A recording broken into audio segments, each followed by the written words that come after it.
बुढ़ापे में चैन से रोटी खाना चाहते हैं तो आंख बंद करके इन दो लोगों पर कभी विश्वास मत करना। हमारी आज की कहानी है विश्वासघात। पाल पोस बड़ा किया, कष्ट दिया न कोई, अपनी तो संतान की चिंता हर माँ बाप को होए। यही जीवन का सार है, यही पालनहार है।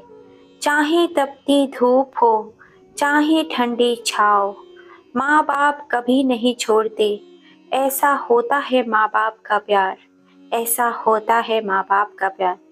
प्रिय दोस्तों, आज की कहानी है जब डॉक्टर पोती ने अपने दादा दादियों को मंदिर की सीढ़ी पर भीख मांगते हुए देखा तो उसने ऐसा कदम उठाया कि सबके होश ठिकाने आ गए। 75 साल के राधे श्याम जी और उनकी पत्नी कमला जी अपने बेटे बहू और पोता पोती के साथ रहते थे। उनकी पोती अनामिका जो 22 साल की थी और डॉक्टर बनने की पढ़ाई कर रही थी, अपने दादा दादी से बहुत प्यार करती थी। लेकिन एक दिन जब वह कॉलेज से लौटी तो उसने देखा उसके दादा दादी घर पर नहीं थे। अनामिका ने घर में उन्हें हर जगह खोजा, आवाज लगाई, दादाजी, दादी जी, लेकिन कोई आवाज नहीं आई। जब उसकी चिंता और बढ़ गई, उसने पूरे घर को छान मारा, लेकिन दादा दादी कहीं दिखाई नहीं दिए। आखिरकार उसने अपनी माँ से पूछा, मम्मी, दादा दादी कहाँ हैं? क्या वे मंदिर गए हैं? माँ ने जवाब दिया, बेटा, वे मंदिर नहीं गए, वे अपने गांव चले गए हैं। अनामिका को कुछ अजीब सा लगा। क्या सच में वे खुद गांव गए होंगे या फिर कोई और सच्चाई छिपी है? अनामिका की माँ ने जवाब दिया, दरअसल उनका यहाँ मन नहीं लग रहा था। वे थोड़े दिन के लिए ताजा हवा पानी लेने गांव चले गए। उन्हें अपने गांव की बहुत याद आ रही थी। लेकिन दादा दादी जब गांव जाने वाले थे तो मुझे क्यों नहीं बताया? इसलिए नहीं बताया कि तू उन्हें जाने नहीं देती, इसलिए उन्होंने सोचा जब तू कॉलेज चली जाएगी तब जाएंगे, वरना तू परेशान हो जाएगी। अनामिका ने उदास होकर कहा, मम्मी, अब मैं अपनी बातें किसके संग शेयर करूंगी? आपको तो पता है ना, मुझे दादा दादी का साथ रहना कितना अच्छा लगता है। अब तो मुझे उनकी बहुत याद आएगी। अनामिका की माँ ने उसे प्यार से समझाते हुए कहा, बेटा, तू चिंता मत कर, दादा दादी कुछ दिनों में ही वापस चले आएंगे। चल तू जल्दी से हाथ मुंह धो ले, पापा आते ही होंगे, फिर सब साथ बैठकर खाना खाएंगे। अनामिका के पिता मोहन एक बड़ी सी कंपनी में ऊंची पोस्ट पर काम करते थे। जब से वे शाम को घर लौटे तो अनामिका ने उनसे भी दादा दादी के बारे में पूछा, लेकिन पापा ने भी वही बात दोहराई जो उसकी मम्मी ने कही थी। अनामिका ने जिद करते हुए कहा, पापा प्लीज मुझे दादा दादी से बात करवा दीजिए। मुझे उनसे पूछना है कि वे मुझे बिना बताए क्यों चले गए। क्या उन्हें मेरी याद नहीं आएगी? गांव में उनका ख्याल कौन रख रहा होगा? अगर मुझे साथ ले जाते तो मैं उनका ख्याल रख सकती थी। मोहन ने बेटी को प्यार से समझाते हुए कहा, बेटा, दादा दादी का यहाँ मन नहीं लग रहा था। उन्हें अपने गांव की बहुत याद आ रही थी, इसलिए थोड़े समय के लिए वे वहां चले गए हैं। तुम चिंता मत करो, वे जल्दी ही लौट आएंगे और तुम अपनी पढ़ाई पर ध्यान दो। अनामिका अपनी डॉक्टर की पढ़ाई कर रही थी। दादा दादी का सपना था कि हमारी पोती डॉक्टर बने, लेकिन समय बीतता गया। हर दिन अनामिका अपने मम्मी पापा से, दादा दादी से बात करवाने की जिद करती, लेकिन वे हर बार उसकी बात को टाल देते। दिन बीतते गए और 6 महीने गुजर गए। एक दिन अनामिका को अपनी डॉक्टरी रिसर्च के लिए कैंप जाना था।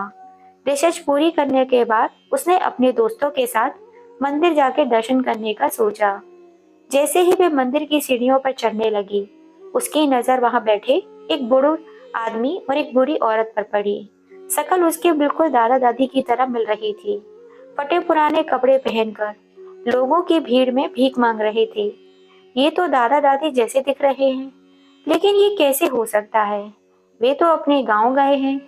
मम्मी और पापा ने तो यही कहा था कि दादा दादी गांव में हैं। अनामिका के मन में बहुत सारे सवाल चल रहे थे। अनामिका ने सोचा, कोई बात नहीं, एक बार पास जाकर देख लेती हूँ।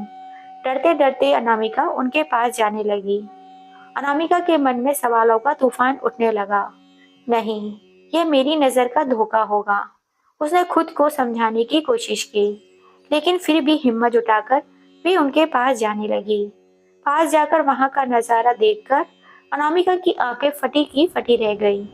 जैसे ही उसने दादा दादी के कंधे पर हाथ रखा, दोनों ने कांपते हुए उसकी ओर देखा।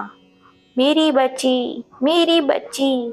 दादा दादी अचानक उसे अपने सामने देखकर उसे लिपट कर फूट फूट कर रोने लगे। अनामिका के पैरों तले जमीन खिसक गई। दादा और दादी की हालत देखकर अनामिका भी रो पड़ी। ना जाने कब से वो दोनों नहाए नहीं थे। कपड़ों में से बहुत ही गंदी बदबू आ रही थी। दादा दादी, आप इस हाल में? ये सब कैसे हो गया? आपने इतने गंदे और फटे पुराने कपड़े क्यों पहन रखे हैं? आप लोग कब से नहीं नहाए हैं? क्या आपने खाना भी नहीं खाया? अनामिका ने रोते हुए देखा। दादी एक एक हड्डी दिख रही थी। दादा बहुत बीमार लग रहे थे। उनके पास पड़ा बासी सड़ा गला खाना शायद कई दिनों से पड़ा था। दादा कांपते हाथों से अनामिका के आंसू पोंछने लगे, लेकिन अनामिका खुद को रोक नहीं पाई और उसने लिपट कर जोर जोर से रोने लगी। दादा, आप दोनों तुरंत मेरे साथ घर चलिए। मैं आपको यहाँ एक पल भी नहीं रहने दूंगी। दादा दादी ने कांपती आवाज में कहा। बेटा, अब हमारा वह घर नहीं है।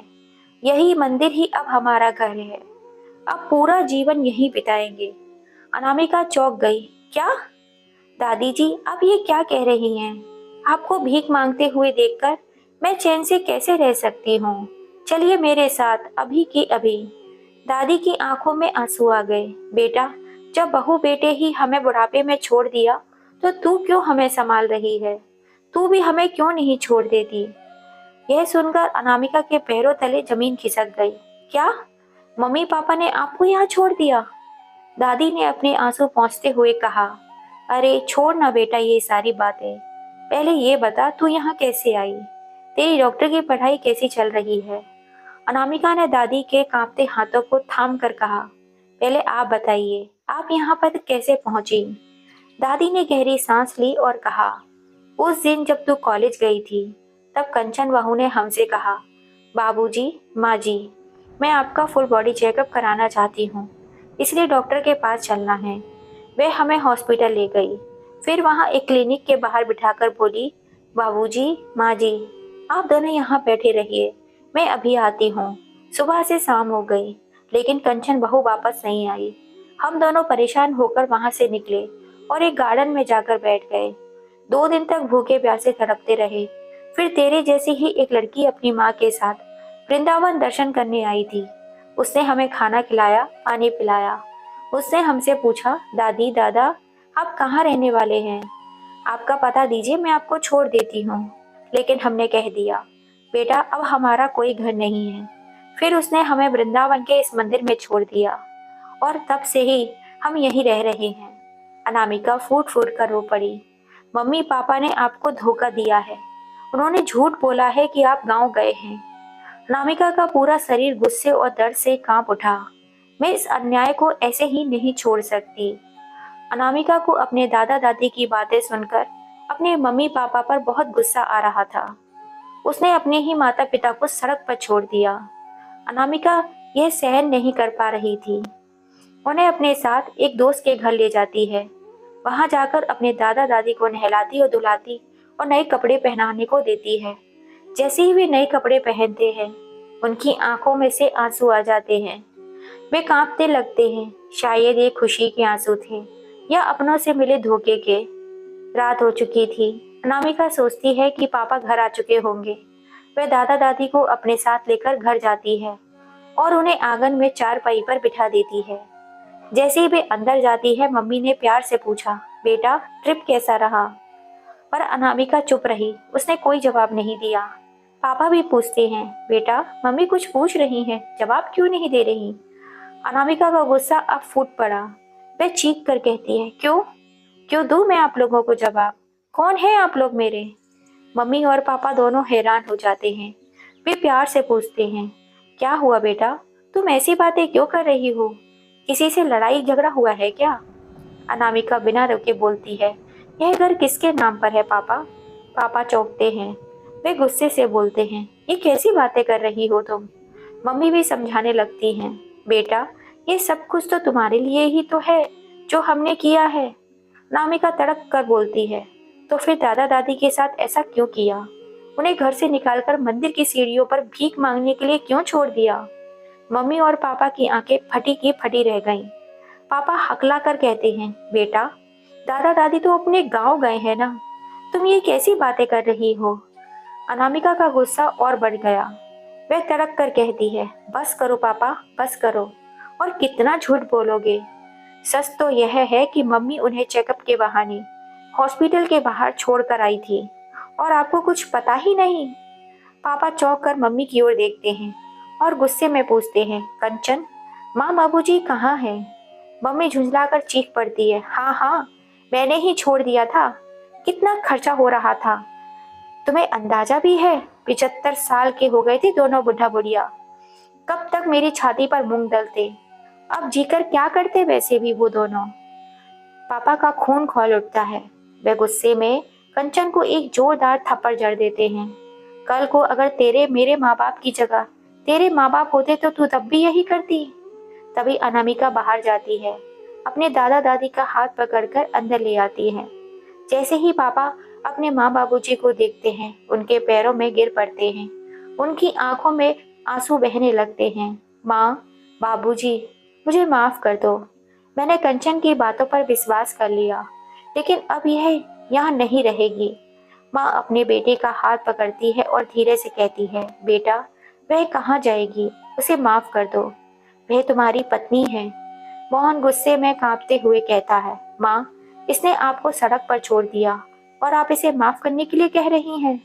कंचन घुटनों के बल गिर पड़ती है। माँ जी, बाबूजी, मुझे माफ कर दो प्लीज, मुझे अपनी गलती का एहसास हो गया है।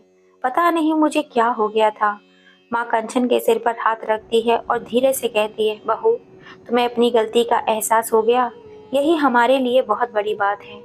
बस ये बात याद रखना, जैसा हम दूसरों के संग करते हैं वैसा ही हमारे बच्चे हमारे साथ जरूर करते हैं।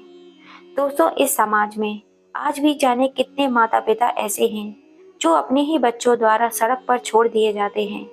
अपने माता पिता की कद्र करनी चाहिए, क्योंकि उनके बिना हम कुछ भी नहीं। दोस्तों, आपको ये कहानी कैसी लगी? अपनी राय कमेंट करके हमें ज़रूर बताइएगा। और कहानी थोड़ी सी भी पसंद आई हो तो प्लीज़ इसे ज़्यादा से ज़्यादा शेयर, लाइक एंड सब्सक्राइब कीजिएगा। फिर मिलेंगे। जय श्री राम दोस्तों।